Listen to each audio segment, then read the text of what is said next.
السلام علیکم ګرانو کتونکو، امید لرم چې تاسو به خیر د صحت په جامه به او نن داسې شخصیت خو راغلی یم چې تعریف محتاج نه دی. په سوشل میډیا بیا زمانه تاسو ښه پېژنئ او نیکنام صاحب راغلی یم، د هغه د موقع ورکوو چې د هغه نه څه واورو. السلام علیکم نیکنام صاحب. وعلیکم السلام.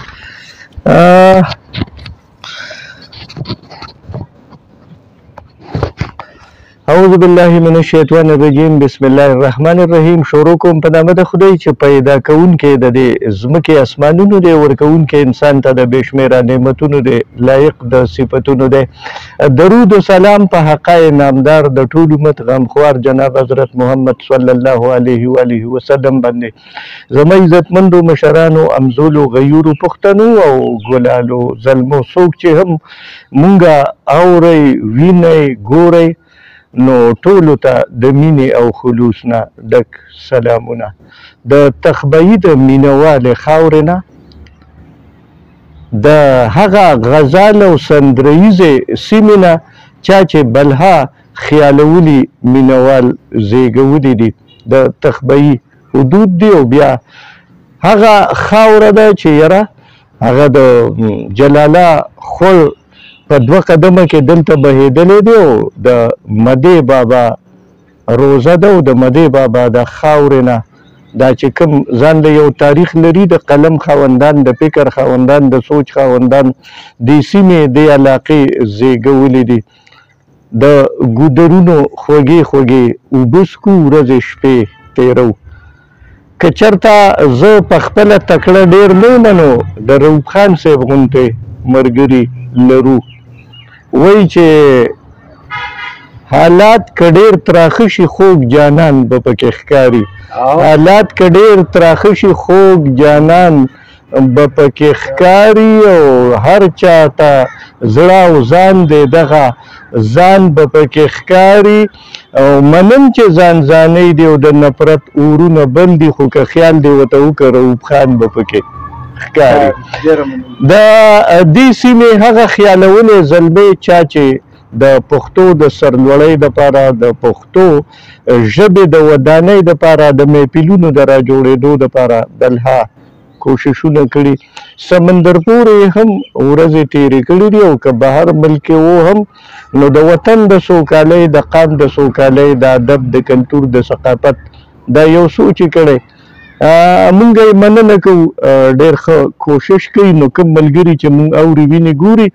هغوی ته سلامونه د خپل طرفه او بیا د رؤوف خان صاحب د طرفه تاسو ته د مینې او خلوص نه ډک سلامونه ډالۍ. ورسره دا وایو چې یاره اوس هم د کلو ژوند مینوال دی، رباب لرو، شباب لرو، ګرانی ارزانی، ګل، بلبل، زیړ مازیګر، دا څنګه اوس چې تاسو وینئ نو ایله هغه مازیګرې ټیم دی. او اوس هم مونږه ګودرونه لرو او کله کله پکې منګې مات شي، تړنګې واورو، حجرې آبادې دي. په حجرو کې اوس هم شاه زلمي کله کله چې امن و امان او په کلي کې خیریت نو کله کله د رباب غوږونه راتاو کی.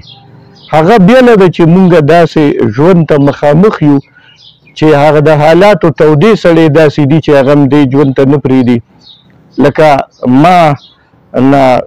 کوشش حالاتو که رانه چېرته خوشحالي شو کولی ده، امن یې شو کولی دی، یا یې د قلم په ځای ټوپک په لاس کې راکړی دی، نو دغه د هغوی د اغیارو یا د حالاتو یا د کړکېچنو تودو تریخوالو هغه وختونو یو جبر دی. نو هغه دغه د جبر خپسه زمونږ په مرۍ ناسته ده، دغه بیله ده. خو بیا هم مونږه ژوند لرو، حجرې لرو، د رؤوف خان صاحب غوندې ملګري لرو. او تاسو ته دغه هم وایو چې یاره ژوند، وطن او حجرې او دا زمونږ محفلونه دا دغسې روان به وي، روان دي. وختونه به کله تراخی، کله به خواږی. هغه وایي چې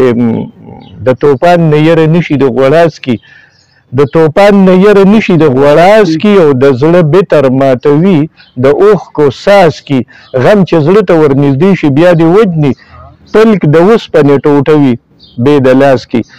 د استاد محترم باسم یوسفزي صاحب دغه دوه شعرونه به د مقررات شو خو داسې دا چې په دې کې هغه د حوصلې د مضبوطېدو یو درس موږ له راکوي نو ټولو اورېدونکو لیدونکو ته هم او موږ ته هم نو مننه کوو رو رو راځو په دې سیمه ژوند کوو نو وایي چې ما ته زما غرض راښایي مقصد خپل له راځي ما ته زما غرض راښایي مقصد خپل له راځي او دوه ژبې یار چې نن زما د کور درشل له راځي او ما ته زما غرض راښایي مقصد خپل له راځي دوه ژبې یار چې نن زما د کور درشل له راځي یاري کېږي چې قدر مشترک وي سره یاري کېږي چې قدر مشترک وي سره دا خو دستور دی ساز به ساز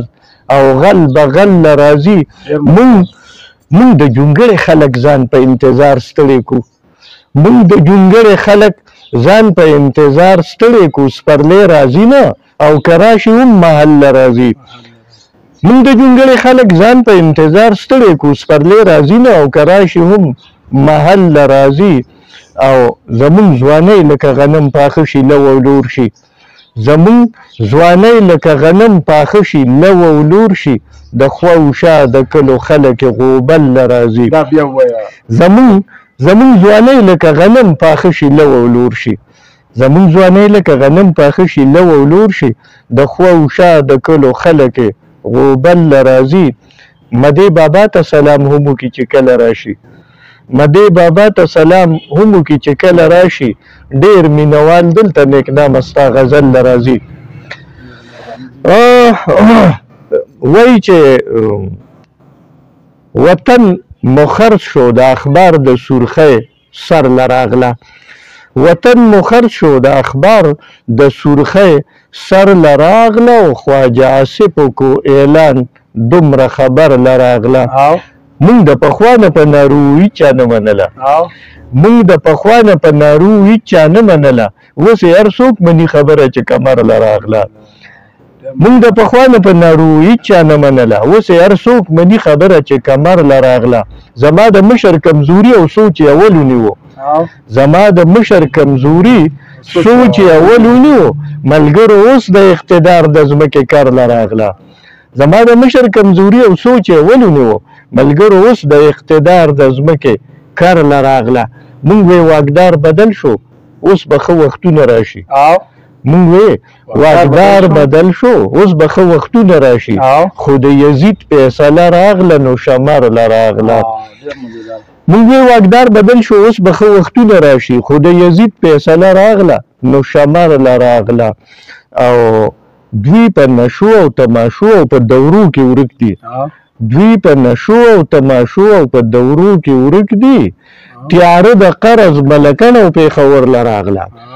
دوی په نشو او تماشو او په دورو کې ورک دي تیاره د قرض ملکن او پېښور له راغله او دوی خو کلال شي جنتونه جزیرو کې لري دوی خو کلال شي جنتونه جزیرو کې لري مونږ به څه کوو که دا خبره شر له راغله نیکنامه څوک به عجب خان په نوي حال خبر کی نیکنامه څوک به عجب خان په نوي حال خبر کی پیرنګی بیا په نوي مکر کې خیبر له راغله نیکنامه څوک به عجب خان په نوي حال خبر کی نیکنامه څوک به عجب خان په نوي حال خبر کی او پیرنګی بیا په نوي مکر کې خیبر له راغله